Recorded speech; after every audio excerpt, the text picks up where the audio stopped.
Oh, menurutku Daniel adalah orang yang tidak bisa dipercaya. Ya, menurutku Daniel.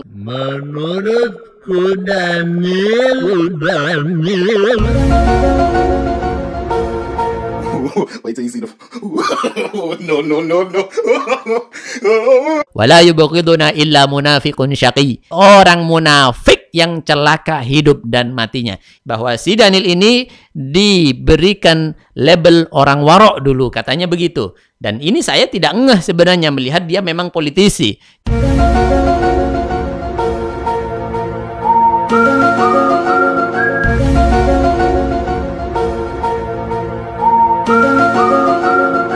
Bagi Anda yang belum subscribe channel Benteng Akidah ini, kami harap subscribe dulu sejak sekarang, sebarkan seluas-luasnya, komentari, dan beri masukan kami. Insya Allah kita akan bersama-sama membangun dakwah ini dan menyebarkan kebaikan kepada umat. Keinginan kami hanyalah semata-mata ingin mendapatkan ridho daripada Allah Subhanahu wa Ta'ala dengan tersebarnya dakwah ini, dengan tersampaikannya risalah ini kepada umat seluas-luasnya. Demikian, jangan lupa sekali lagi subscribe.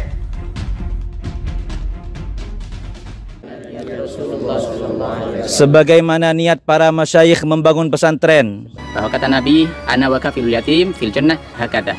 Kata Nabi SAW bahwa saya dengan orang yang merawat anak yatim, yang menjaga anak yatim, terutama menjaga akidah, membentengi akidahnya anak yatim, seperti ini. Artinya dekat sekali. Maka ambil kesempatan ini, ambil satu momen penting ini, ambil satu kesempatan emas ini untuk kita bersama-sama berjuang di jalan Allah Subhanahu wa Ta'ala, menggapai ridhonya, menggapai jannahnya bersama Rasulullah SAW. Amin ya rabbal alamin. Kami tidak melihat nominal berapapun yang Anda tanam, tapi niat mulia Anda lah, baik yang diniatkan untuk diri Anda, terutama untuk orang tua Anda yang mungkin sudah rindu menanti sedekah jariah Anda. Hormat kami untuk Anda semuanya. Kami kan terus bersamamu.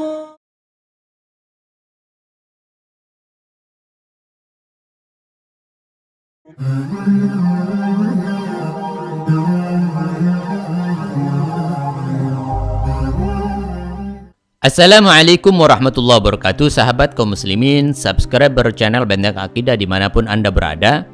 Pada kesempatan ini saya ingin menyampaikan beberapa hal tentang adanya trending atau viral yang dilakukan oleh salah seorang politisi yang mantan ketua Kokam yang bernama Daniel. Memang menurutku Daniel itu memang dari dulu kurang lebihnya seperti itu. Jadi saya ingin menceritakan satu hal yang memang itu adalah satu blunder atau satu syubhat yang pernah ditebarkan soal pemberitaan si Daniel ini.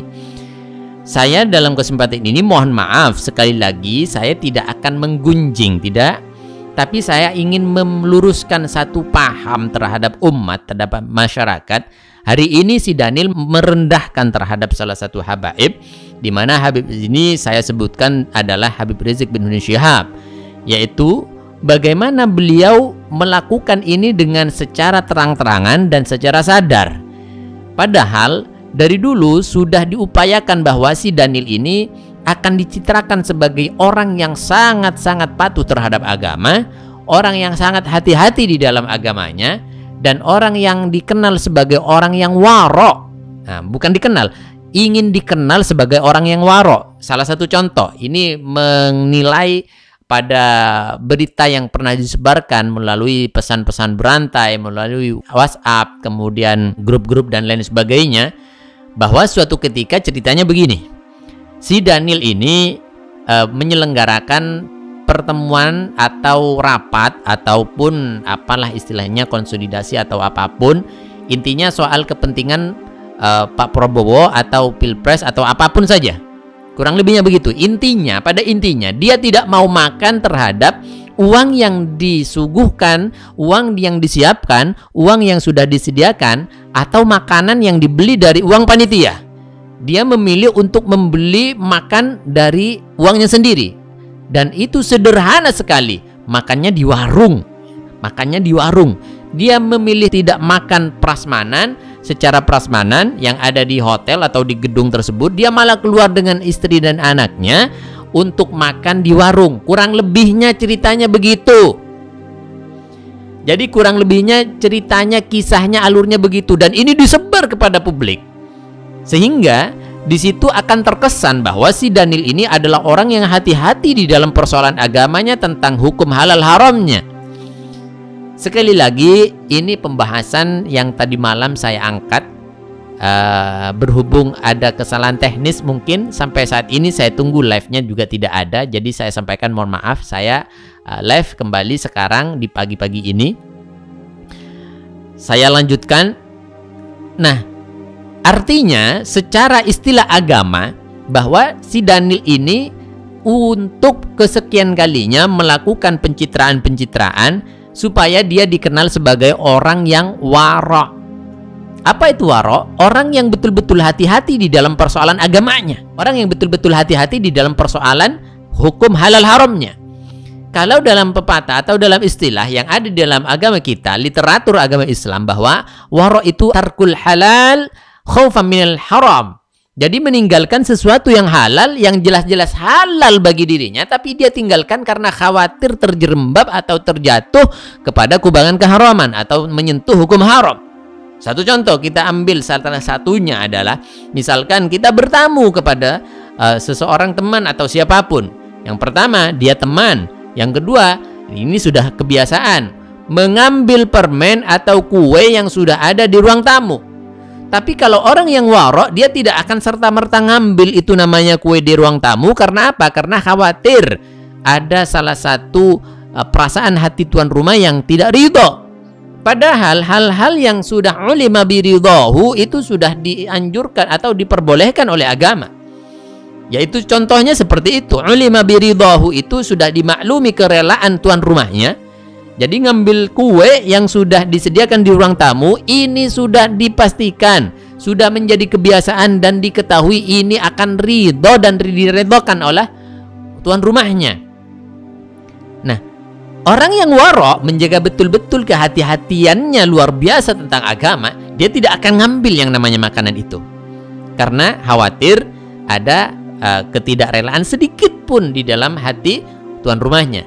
Ini wara'. Nah, dalam kesempatan ini saya akan membandingkan dengan sikapnya si Daniel. Memang dari dulu saya mendapatkan berita itu. Masa sih orang seperti itu? Mohon maaf, dalam kesempatan ini saya tidak akan membawa-bawa nama Muhammadiyah. Karena di dalam organisasi itu maklum dan umum. Dengan banyaknya orang, semuanya tidak harus sama. Saya tidak menggeneralisir bahwa orang Muhammadiyah adalah seperti ini. Enggak. Tapi oknum yang dulu pernah menjadi ketua Kokam, dia adalah menurutku Daniel ini memang dari dulu nggak bisa dipercaya. Apalagi memang politisi ya begitu. Gitu. Jadi menurutku Daniel ini sebenarnya waktu itu saya sampaikan salah satu hadis dari baginda Rasul Sallallahu Alaihi Wasallam. Memang pencitraan jadi trending hari ini, menjadi viral hari ini, bahwa si Daniel ini merendahkan dan meremehkan yang namanya Habib Rizik bin Syihab, bahwa kata Nabi SAW, la yuhibbuna illa mu'minun taqi, tidak akan mencintaiku dan tidak mencintaiku siapapun orang itu kecuali hanya orang yang bertakwa, orang mukmin yang takut kepada Allah. Ini kata Nabi. Dan sebaliknya, hati-hati, perhatikan baik-baik. Wala yubghiduna illa munafiqun syaqi, dan tidak akan membenciku, tidak akan meremehkanku, dan tidak akan menelantarkan apa-apa yang disampaikan olehku. Artinya menghormati, menghargai luar biasa terhadap ucapanku, ucapan kita. Nah, di sini mutakallim ma'al ghair, Nabi menggunakan kalimatnya. Jadi kita bersama, artinya dengan keluarga Nabi, keturunan Nabi, anak cucu Nabi. Inilah yang dimaksud dengan nadhamir mutakallim al ghair. Nahnu, kita, tidak akan mencintaiku, tidak akan mencintai kita, aku dengan anak-anakku, kata Nabi SAW, kurang lebihnya dengan anak cucuku, keluargaku, ahlul baitku, kata Nabi, kecuali orang yang beriman kepada Allah dan betul-betul takwa kepada Allah. Itu artinya siapa yang mencintai Nabi, mencintai keluarga Nabi, mencintai habaib, itu tentunya orang yang beriman dan bertakwa. Dan sebaliknya, wala yubaghiduna illa munafiqun syaqi. dan tidak akan meremehkan, tidak akan membenci, tidak akan menyudutkan keluarga Nabi sallallahu alaihi wasallam illa munafiqun syaqi, dan tidak akan merendahkan seperti si Daniel ini kepada Nabi, kepada keluarga Nabi, kepada Habib Rizik, kecuali dia adalah orang munafik yang syaqi, yang celaka. Ini kata Nabi, kata hadis. Saya tidak mengatakan si Daniel ini adalah orang munafik, tapi kalau dilihat dari hadis yang sudah disampaikan oleh baginda Nabi, menurutku Daniel ini adalah orang munafik yang celaka. Kalau dilihat dari hadis. Tapi kalau menurut saya secara pribadi, ya menurutku Daniel ini memang nggak bisa dipercaya. Menurutku Daniel ya memang begitu. Menurutku Daniel ya politisi. Menurutku Daniel ya begitulah. Maka dari kesempatan ini saya akan mengambil satu hikmah, bahwa wara' itu tidak hanya dipakai untuk mendekatkan diri kepada Allah, tapi juga dibuat untuk mencitrakan diri sebagai orang politisi. Dan hari ini kita akan belajar apa itu wara' sebenarnya.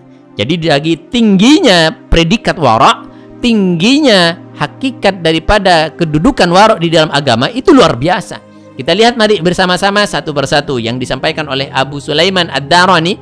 Bagaimana wara' itu disampaikan bahwa al-wara' awwaluz zuhud. Jadi wara' itu awal permulaan daripada zuhudnya seseorang. Apa itu zuhud? Bagaimana orang tidak meletakkan dunia di dalam hatinya, ini adalah zuhud. Bagaimana orang tidak terlalu pusing dengan adanya dunia, tapi mengedepankan adanya akhirat, ini adalah zuhud. Dan awal pintu masuk kepada zuhud ini adalah wara'. Kama annal qana'ah tarfum minar ridha. Sebagaimana qana'ah itu adalah ujung daripada kerelaan. Jadi orang yang biasa rela itu biasanya selalu menerima. Ini adalah salah satu ungkapan daripada Imam atau Syekh Abu Sulaiman Ad-Darani. Kemudian disampaikan oleh Abu Utsman bahwa sawabul wara' khifatul hisab. Bahwa wara' yang ada di dalam pembahasan dari tadi, wara' yang dilakukan oleh orang Islam, ketika orang betul-betul wara', bukan hanya pencitraan, maka pahalanya adalah pahala diberikan oleh Allah Subhanahu wa taala sebagai paling ringannya hisab. Padahal umat Islam paling menakutkan ketika ditanyakan tentang hisab. Bagaimana dia dihisab secara hartanya, bagaimana dihisab secara kelakuannya, bagaimana dihisab secara keadilannya, bagaimana dihisab dengan kesehariannya, akhlaknya, dan lain sebagainya. Ini luar biasa mengerikan. Hisab yang akan dilakukan oleh malaikat kepada para orang-orang beriman kelak di hadapan Allah Subhanahu wa taala. Dan orang yang paling ringan hisabnya yaitu orang yang wara', adalah pahala daripada wara', yaitu tadi mengambil sesuatu yang lebih aman daripada dia mengambil yang halal, daripada dia takut terjatuh kepada yang haram. Jadi kehati-hatian dia yang dinilai oleh Allah, dikasih ganjaran oleh Allah dengan khifatul hisab, paling ringannya hisab. Kemudian ada yang mengatakan begini, Yahya bin Ma'ad mengatakan bahwa wara' itu ada dua pertimbangan, ada dua pandangan, ada dua sudut pandang. Yang pertama wara' fil zahir, wara' secara lahiriah, kelihatan mata. Wa huwa apa? Kata beliau, alla yataharrak illa lillahi ta'ala. Dia tidak berbuat apapun kecuali dia berbuat hanya semata-mata karena Allah Subhanahu wa taala. Kemudian wara' di dalam batin secara pribadi, secara batin, secara batiniyah, yaitu alla yadkhula qalbaka siwahu ta'ala. Jadi di dalam hatinya dia tidak lepas-lepas mengingat kepada Allah. Di dalam hatinya itu enggak ada niat apapun kecuali hanya Allah Subhanahu wa taala. Ini kata Yahya bin Mu'ad. Kemudian ada lagi disusul dengan Yunus bin Ubaid bahwa wara' itu al-khuruj min kulli syubhah. Syubhat artinya halalnya enggak, haramnya enggak jelas. Di antara keduanya ini adalah syubhat. Nah, ini salah satu kriteria daripada wara' tersebut. Jadi kembali lagi kepada apa yang dilakukan si Daniel yang terang-terangan merendahkan Habib Rizik, merendahkan habaib. Mohon maaf, Anda harus catat bahwa saya tidak membuat ini semuanya hanya gara-gara Habib Riziknya. Tapi semua keluarga Nabi, semua habaib ini harus kita jaga. Dan kita harus jaga akhlak kepada beliau, takut kepada apa yang disampaikan oleh Nabi terjadi kepada diri kita, menimpa diri kita. Statusnya apa? Yaitu munafiqun syaqi, orang munafik yang celaka di hadapan Allah Subhanahu wa taala ketika kita tidak bisa menghormati, bahkan meremehkan, merendahkan habaib. Nah, misalkan kita tidak sepakat dengan habaib, silakan Anda sampaikan secara beretika dan sampaikan seperlunya saja. Contoh, misalkan saya akan mengangkat beberapa hari ke depan, ada seorang habib yang hari ini viral, yang hari ini ada di media, dia melakukan pendekatan-pendekatan dengan cara yang gaul dan kurang lebihnya masuk ke artis-artis. Dia mengangkat satu tema rahmatan lil alamin, seolah-olah dia betul-betul Islam yang gemulai, yang indah. Akan tapi sebenarnya dia adalah orang yang mempunyai misi Syiah di Indonesia. Dia alumni YAPI Bangil. Saya akan angkat itu, tapi Anda perhatikan, saya tidak akan merendahkannya, tidak akan mencacinya. Cuma tujuannya adalah orang-orang, umat, publik bisa sadar, bisa melihat dengan mata kepalanya bahwa ini adalah Habib Syiah yang mengajarkan Syiah di luar Ahlus Sunnah wal Jamaah. Ini salah satunya. Baiklah, kita lanjutkan. Bahwa apa yang disampaikan oleh Yunus bin Ubaid tadi termasuk juga muhasabatun nafsi fi kulli turfah. Jadi menjaga diri, evaluasi diri, itu adalah warok yang dilakukan oleh orang-orang yang beriman dan bertakwa kepada Allah Subhanahu wa taala. Kemudian Bishr bin Haris mengatakan, asyaddul a'mal thalatha. Jadi asyaddul a'mal thalatha. Yang pertama apa? Al-jud fil qillah. Dia menerima apa adanya. Dia dapat sedikit enggak masalah. Dia tidak menemukan sesuatu yang maksimal, enggak masalah. Dia selalu nerima. Ini yang dimaksud beliau adalah asyaddul a'mal. Paling dahsyatnya pekerjaan ada 3 hal tersebut. Yang kedua adalah wal wara' fil khulwah. Jadi dia melakukan wara' kepada Allah, dia melakukan betul-betul menjaga kehati-hatiannya di dalam persoalan agama, tapi enggak diviral-viralin, tidak disebar-sebarin di WA, tidak disebar-sebarin di pesan-pesan berantai, enggak. Tidak seperti apa yang dilakukan oleh orang-orangnya si Daniel dan dilakukan oleh mungkin Daniel sendiri yang menceritakan dan lain sebagainya. Nah, ini adalah salah satu kebalikan daripada apa yang disampaikan oleh Bishr bin Al-Haris, bahwa asyaddul a'mal, paling dahsyatnya amal di hadapan Allah Subhanahu wa taala menurut Allah Subhanahu wa taala yaitu al-jud fil qillah, nerima apa adanya, kemudian wara' fil khulwah, dan juga dia menjaga kehati-hatiannya, melaksanakan waroknya di dalam kesendirian, dirahasiakan waroknya, hanya Allah yang tahu, enggak diviralin. Kemudian wa kalimatul haq inda man yakhaf, dan juga kalimat yang benar, kalimat yang hak disampaikan di hadapan orang yang ditakuti dia, orang yang disungkani dia, dan orang yang dicintai dia. Jadi di hadapan orang yang ditakuti, dia mengatakan yang benar. Di hadapan orang yang dicintai, dia mengatakan yang benar. Artinya, betul apa yang disampaikan oleh baginda Nabi sallallahu alaihi wasallam, wala yubaghiduna illa munafiqun syaqi. Tidak menjadi orang munafik kecuali dia membenciku dan keluargaku. Ini kebalikan dari hadisnya, mafhum mukhalafahnya. Orang munafik itu pasti mencela, mendiskreditkan, kemudian menyudutkan, merendahkan keluarga Nabi sallallahu alaihi wasallam. Itu pasti, karena ini dasarnya adalah hadis sallallahu alaihi wasallam. Maka ini adalah salah satu apa yang harus kita sampaikan supaya blunder itu tidak terus berjalan, bahwa si Daniel ini diberikan label orang warok dulu, katanya begitu. Dan ini saya tidak ngeh sebenarnya melihat dia memang politisi. Jadi sulit memang mempercayai orang-orang seperti itu. Maka pada kesempatan ini saya sampaikan kepada Anda, sekali lagi saya bukan menggunjing, tapi meluruskan. Pada waktu itu memang saya bertanya-tanya, oh ternyata sampai hari ini saya baru kelihatan ketika dia berani lancang kepada keluarga Nabi. Oh, menurutku Daniel adalah orang yang tidak bisa dipercaya. Nah, menurutku Daniel, kalau melihat hadis Nabi seperti yang saya sampaikan di dalam hadis tersebut, wala yubaghiduna illa munafiqun syaqi. Orang yang mencintai Nabi itu pasti orang yang bertakwa dan beriman kepada Allah. Orang yang membenci, menyudutkan, merendahkan keluargaku, kata Nabi SAW, tidak ada kecuali orang munafik yang celaka hidup dan matinya. Ini kurang lebihnya yang bisa kita sampaikan. Semoga ini menjadi satu pencerahan dan menjadi kehati-hatian kepada kita. Yang ketiga, kita bisa belajar bagaimana warok itu diterapkan di dalam hati kita, di dalam khulwah kita, tidak diviral-viralin. Jazakumullah khairan. Assalamualaikum warahmatullahi wabarakatuh.